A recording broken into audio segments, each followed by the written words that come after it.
In this video, I wanted to show you how easy it is for basically anyone to make a short car reel like the one you just saw in the intro. I have almost 3 months of experience with Blender and basically don't know how to use it, but I was still able to make this reel look relatively good. The reason why this reel is kind of easy to make is one, I didn't have to make the model. I grabbed it off of Sketchfab, and if you want to use this model, I'll leave it in the description below, but one reason why it makes it easier to not model something is because it can take hours if you're a beginner just to do a basic model. And it's just a great idea to use existing models if you want to really focus on the composition of the render.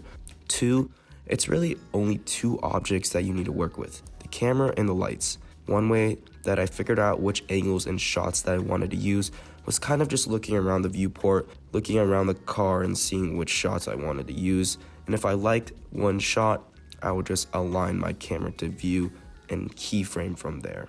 And if you want to add some spice, you can add some dynamic lighting and play around with the power and the color of the lights if you really want to. One lighting trick that I did use though was I used a plane to block the light from crossing over to the other side of the car in some shots to create more contrast and a more dynamic feel. And another tip that is good for getting a good cinematic feel is changing the aspect ratio so it's more cropped down like the ones you see in movies.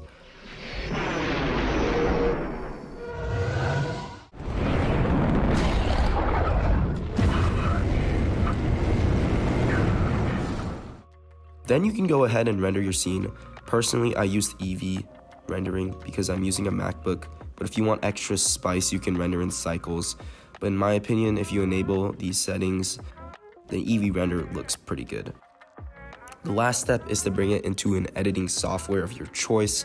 Personally, I use DaVinci Resolve, which is perfect for this project because it's completely free. Just add your clips, put some sound effects where needed, and lay some music over it, and there you go. Got a short car reel.